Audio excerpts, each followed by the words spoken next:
Almost 3 years since the United Kingdom voted to leave the European Union, and the British government still can't decide what Brexit should look like. Stop Brexit! Should it be a hard Brexit or a soft Brexit? What about a no-deal Brexit? There's even been talk of a second Brexit referendum. Confused yet? You're not alone. The Brexit negotiations are complicated and confusing, even for members of the British public who've been bombarded by Brexit news. But there is one analogy that some have used to try and explain the process: a Brexit divorce. Breaking up is hard to do. Breaking up decades of EU legislation is hard to do. The UK and Europe have been in a committed relationship for more than 4 decades. They started going steady back on January 1st, 1973, when Britain joined what was then called the European Economic Community. And like many relationships over the years, they've bought a lot of stuff and signed contracts.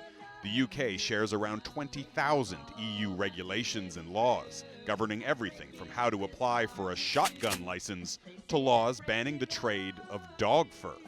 The UK has agreed to pay around $70 billion to cover its post-divorce debts. Both parties want to leave in as amicable a way as possible. It continues to be in their interests to maintain some kind of relationship after we leave. But the problem is, in the end, the two sides have actually quite different interests. Brexit means Brexit. The British Prime Minister has promised to take back control of the UK's borders to prevent EU residents from coming and going as they please.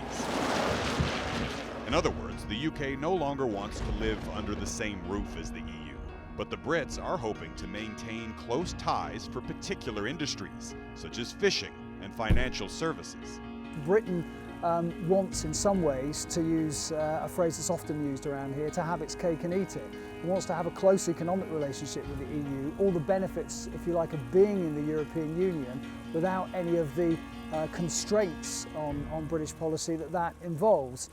And the clock is now ticking. In March of 2017, the British Prime Minister triggered what's known as Article 50 of the Lisbon Treaty. It meant that the UK legally had exactly 2 years to negotiate the terms of its Brexit divorce.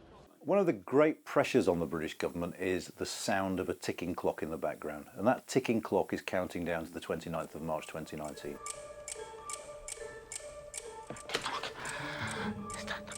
Once the clock ticks down to March 29th, the divorce becomes official. And if both sides haven't agreed to terms, it'll mean a clean break that's expected to get very messy for the British economy. That clock keeps ticking, and unless we either ask the EU for an extension, or we decide let's forget it and stay, or Parliament agrees something else, we will leave with no deal, and that would be disastrous for the British economy. And here's the kicker.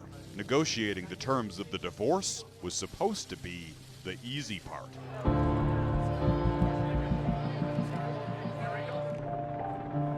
Once the Brexit divorce becomes official, the British government will then need to negotiate its future relationship with the European Union. Do they want to remain friends, for example, by striking a new free trade deal? And the future relationship also includes perhaps the stickiest issue of the Brexit negotiations, a custody battle over Northern Ireland.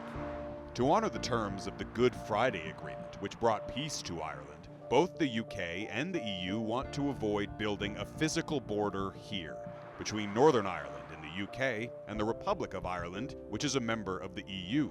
So let's say this garden is Northern Ireland. The British Prime Minister has promised there will be no hard border separating it from the EU's property.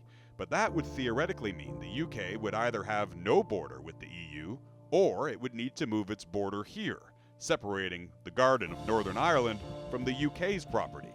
In other words, Northern Ireland is caught in the middle of the divorce, and it may end up living with the EU.